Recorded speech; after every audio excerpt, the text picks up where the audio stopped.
Life is sweet. In fact, everything is sweet. It just depends on how you make it. The choice is always yours. Yeah, you're welcome to another great edition episode. Like I said, the choice is yours.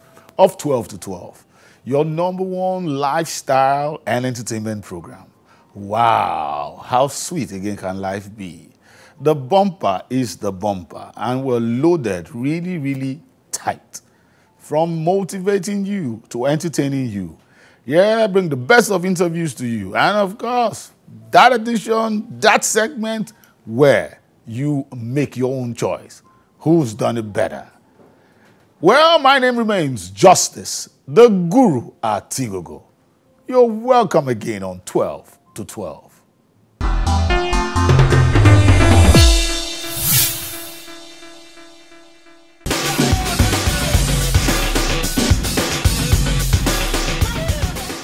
We present to you Foluke Olonimoyo, popularly called the Lady Cross, who embraces the gospel through music in a new single titled Otoge Liberation.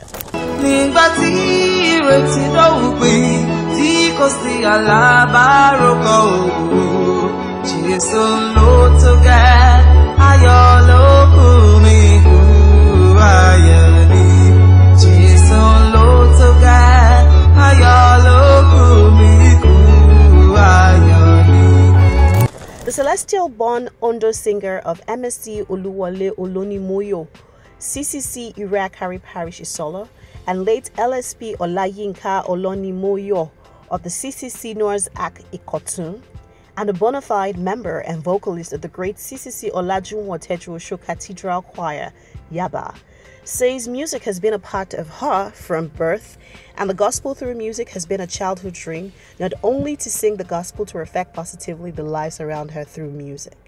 The karaoke queen is a professional performer come recording artist who is ready to distinguish between her work as an entertainer and a minstrel.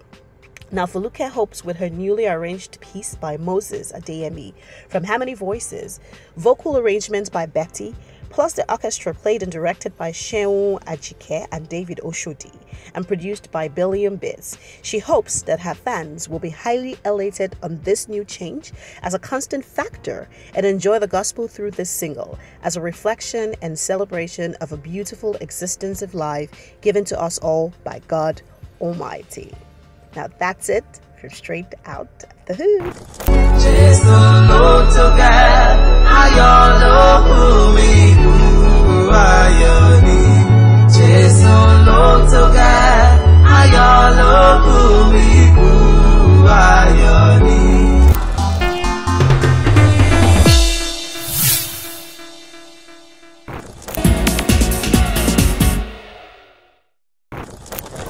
Hello, my name is Samuel Egube. You are welcome to 360 Seconds with Wealthy Sam on 12 to 12. Last time we concluded our series on productivity. I will be beginning a new one on value this week. Nothing goes for nothing. In the earth, we need to recognize that the earth is a marketplace, and in that marketplace it is value that is exchanged with value. You have to have your quivers full of them. You have to have your basket full of them. Many times as we move from place to place, we are always looking for value. And when we join organizations or clubs, we join them because of the value we seek to get. But remember that those clubs, those organizations, those associations only admitted us because of the value they could get from us. Something about value you need to know is that when you give value, you give it to someone who is going to receive value, and it is the recipient of that value that actually measures it. Many times we think we want to love someone, and we love someone the way we ourselves want to be loved, rather than the way the receiver of our love wants to be loved. It's just important that we understand that you must give up value to get value, because that value you are looking for is in the hands of someone who himself is looking for value. So you need to prepare to be on the giving side of value if really your intention is to receive value in exchange. Men who have become wealthy actually did so by giving value. And sometimes I wonder why the poor thinks receiving value is the way out. If aid has not changed Africa from poverty, I don't know why you think that AIDS would change you. So I will encourage you to shift your mindset from one who is always looking to receive value to one who is seeking to give value. Because the man who gives value is always greater than the man who is receiving. Because you pay for the value that is given and not for the value that one receives. So this is to just say, brace up yourself, change your mind, organize yourself and develop the value that is inside you so that you can actually find value to give. There's value in the relationship that you have. There's value, some value in your bank account maybe. There's value in the family you are from. There's value even in your country. And there's value in your tribe. Harness all of this value and then trade it if you truly want to be great. This is Sam. Thank you for joining us this week. We look forward to your joining us next week as we continue the series of value.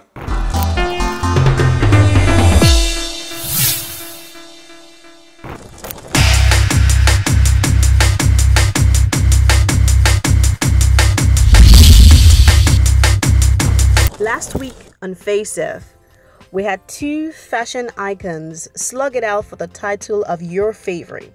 Now this week, we present to you two football legends who will battle it out for the coveted title, JJ Okocha and Kanu Nwankwo. Augustine Azuka JJ Okocha, born 14 August 1973, is a Nigerian former professional footballer who played as an attacking midfielder. A quick and skillful playmaker who is widely regarded as the best Nigerian player of his generation and one of the greatest African players of all time. Okocha was known for his confidence, technique, creativity, and dribbling skills, as well as his use of feints, in particular, the step over. Due to his skill, he was described as being so good that they named him twice, a line immortalized in a terrace chant with Okocha while he played for Bolton Wanderers. He is a dual Nigerian Turkish citizen, having acquired Turkish citizenship as Mohammed Yavuz while playing for Super League team Fenerbahce. Okocha was born in Enugu State. His parents were from Ogwashuku, Delta State, Nigeria. The name JJ was actually passed down from his elder brother James, who started playing football first. He began playing football on the streets just like many other football stars, usually with a makeshift ball. In an interview with BBC Sport, he said, "As far as I can remember, we used to play with anything round we could find. And whenever we managed to get hold of a ball, that was a bonus. I mean, it was amazing." Okocha made his official debut for Nigeria in their 2-1 1994 FIFA World Cup qualifier away loss against Ivory Coast in May 1993. It was not until his second cap and home debut that he became a favorite with the Nigerian supporters.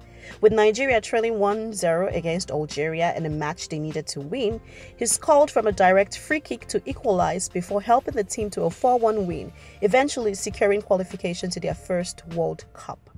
In 1994, he was a member of both the victorious 1994 African Cup of Nations squad and the World Cup squad who made it to the second round before they lost in a dramatic match against eventual runner-ups Italy. In 1996, Okocha became a key member of an arguably more successful Nigerian side, the Olympic gold-winning side at the Atlanta Games, later nicknamed the Dream Team by the Nigerian press after the USA 1992 Olympic gold-winning basketball team. Okocha again joined the Super Eagles in the 2000 African Cup of Nations, co-hosted with Ghana. He scored 3 goals in the tournament, 2 in the opening game against Tunisia, and then given a standing ovation by the nearly 60,000 attendants when he left the field. He made a return to the Super Eagles in his testimonial against an African select side in Warri. The game featured former players Daniel Amokachi, Aloysius Agu, and John Fashanu, as well as current players Benjani and Sule Muntari, Nigerian Nwankwo, in a game 2-1, with Okocha scoring the winning goal after appearing for the side in the second half. In March 2004, he was named one of the top 125 living footballers by Pele.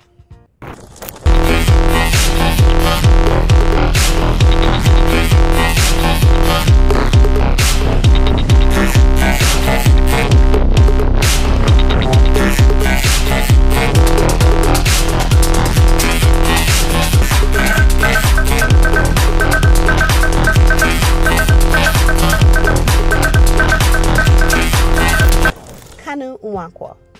Kanu Nwankwo OON, born 1st August 1976, or simply known as Kanu, is a retired Nigerian footballer who played as a forward. He was a member of and later captained in the Nigerian national team for 16 years from 1994 until 2010. Kanu is a member of the Igbo ethnic group. His name, Nwankwo, means child born on Nkwo Market Day in the Igbo language. Kanu has won a UEFA Champions League medal, a UEFA Cup medal, 3 FA Cup winners' medals, and 2 African Player of the Year awards, amongst others. He is also one of the few players to have won the Premier League, FA Cup, Champions League, UEFA Cup, and an Olympic gold medal. He made the 3rd most substitute appearances in Premier League history, appearing from the bench 118 times. He is also a UNICEF Goodwill Ambassador. Born in Owerri, Nigeria, Kanu began his career at Nigerian League Club Federation Works before moving to Iwanyawu National. After a notable performance at the Under-17 World Championships, he was signed by Dutch Eredivisie AFC Ajax in 1993 to £207,047. He made his Ajax debut the following year and went on to score 25 goals in 54 appearances. Kanu also came on as a sub in Ajax 1995 Champions League final win over AC Milan. In 1996, Ajax sold Kanu to Serie A side Inter Milan for around $4.7 million. That summer, he captained the Nigerian team that won gold at the Olympics and scored 2 late goals in the semi-finals against powerhouses Brazil to overturn a 2-3 scoreline into a 4-3 win in extra time. Kanu was also named African Footballer of the Year for that year. However, soon after returning from the Olympics, Kanu underwent a medical examination at Inter, which revealed a serious heart defect. He underwent surgery in November 1996 to replace an aortic valve and did not return to his club until April 1997. In interviews, Kanu frequently cites his faith as a Christian and has often mentioned this trying time of his career as an occasion when he prayed to God. Kanu's experience also led to his founding the Kanu Heart Foundation, an organization that helps predominantly young African children who suffer heart defects and whose work was expanded to provide aid for homeless children in 2008. Kanu was a member of the Nigerian national team from 1994 to 2010, making his debut in friendly against Sweden. Earlier on at the start of his career, Kanu was instrumental in Nigeria's overall success at the 1993 FIFA Under-17 tournament in Japan and their subsequent 2-1 victory over Ghana in the final. With 5 goals, he was second joint scorer in the tournament with Peter Anosike and Manuel Neira, behind compatriot and captain Wilson Oruma, as well as winning the Olympic gold in a football event at 1996 Olympics in Atlanta, where he scored the winning goal in the 4-3 semi-final win over Brazil. Kanu participated in the 1998 and 2000 FIFA World Cups. He won 86 caps and scored 13 goals for his country and was a joint most capped Nigerian player of all time alongside Muda Lawal until Joseph Yobo surpassed both players in 2012, winning his 87th cap.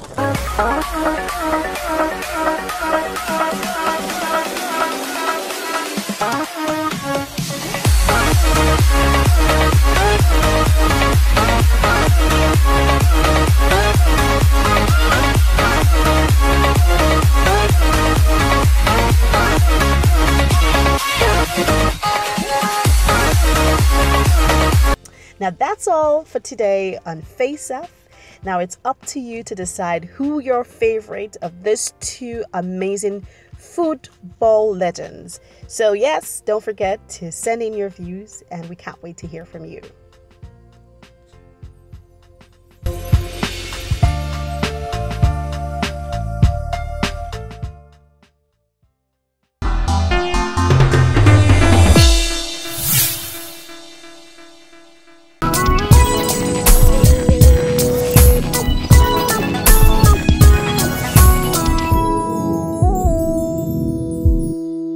We're back again, yeah. Anywhere in the world, whatever you're doing, do it well, but sit tight and see 12 to 12.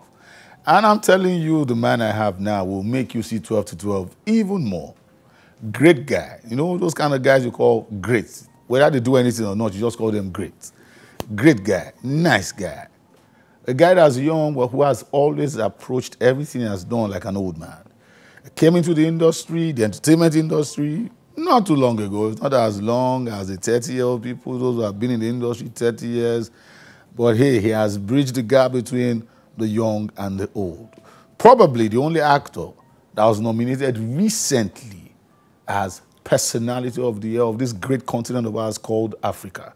He's won countless awards, a singer, a dancer, and a wonderful actor, both on stage and in that screen that you guys and all of us call Nollywood. Please, just drop whatever you're doing and welcome O.C. Ukeji. You're welcome on 12 to 12. Thank you so much. That is such an honorable introduction. But I haven't lied. Thank you. A nice guy. Thank you. And a great guy. Thank you very much. And I haven't lied. Let's look at life. Why is this job? What's this whole job you do? What's it called anyway? In broad strokes, I guess it's called acting, or being in the business of entertainment. But more specifically, from the viewpoints that you are entertaining some people, but you are reliving stories and making it believable for people to accept. And I guess it's also something that chose me, for lack of a better way to put it, because I was focusing a lot on music initially, and then I got the opportunity to do a play. And the feedback I got, surprised me. And then one play on top of the other. You know the title of that first play you did? Yeah, the first play was called I Know a Place. I did this in the university, while I was at the University of Lagos, and we staged it at the Muson Center. And then a bigger organization saw what I did, called Rhythm of the Black Man, and thought that I should join them. So I became a member of the group, and we started doing plays, going back to my roots, Dawn of a New Day. And we did that for a couple years before I realized that, okay, this is really what I'm supposed to be doing with the rest of my life. And was it the money that twigged it at that time? The money? Oh, there was no money. We were just doing it because we could do it. There were the opportunities to do it. But because your line was something now you have decided to do for the rest of your life. Yes. And there was no money. Yeah. And you wanted to do something that there was no money for the rest of your life. Yeah, for the season of my life at the time, I hadn't figured out how this was going to be a cash cow for me. So it was just, I felt like I was in the right place, and I was just following the passion. And then I thought, yeah, I guess the money will come. And then you grow up and realize that you actually have to make it a business and find how to monetize the business. So that was what drove me up until this point. And then, yes, in the first 4-5 years of my career, there was no money. Give or take right now, I've listened to you talk, and I'm asking myself as I'm looking at you, is it luck or talent?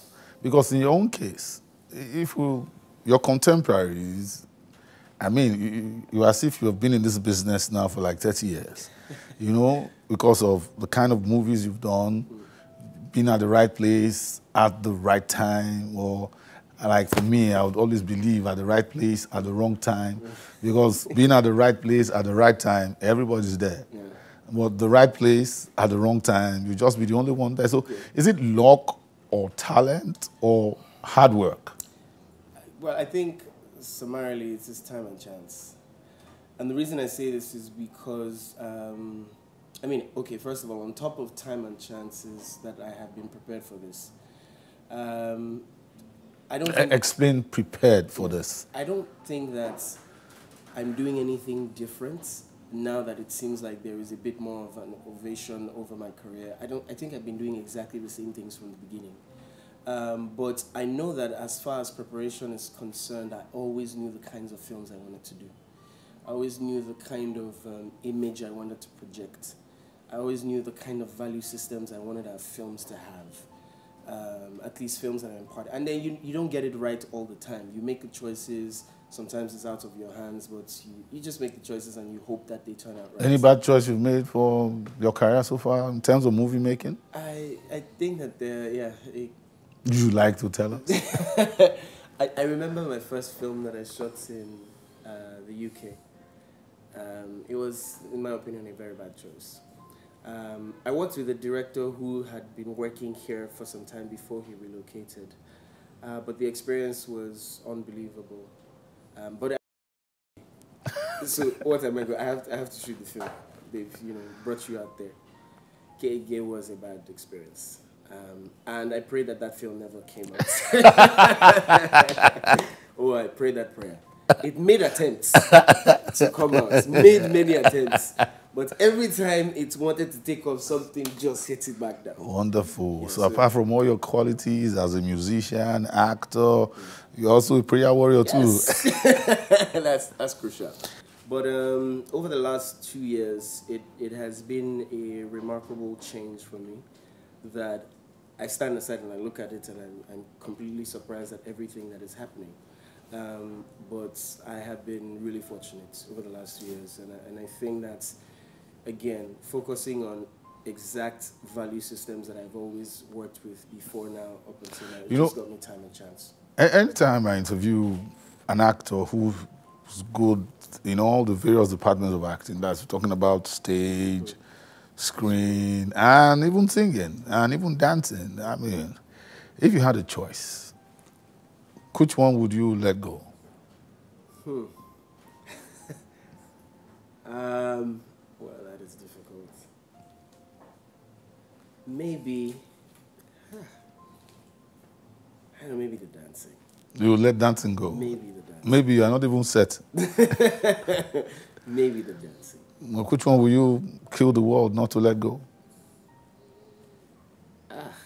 Let's just say I am Angel Gabriel sent by Jesus Christ right now. We've talked about the four stuff that really, and which one is it that you're ready to do anything for not let go?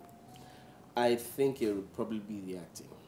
And the reason I say this is because I think that there is a different level of respect that you get as an actor who, and I mean as a serious actor, whether in Nigeria or globally, who is able to interpret roles and make people believe that this is an experience as opposed to just basic entertainment. Because if I can be on screens and get people to cry or feel sorry for people or go back home feeling depressed over a film that we're just telling a story, there is a level of respect accorded to the actor. So I think I will keep that. And then with that platform, you can do anything else. Yeah, wise man, yeah, wise man. Finally, the Igbo man in you came.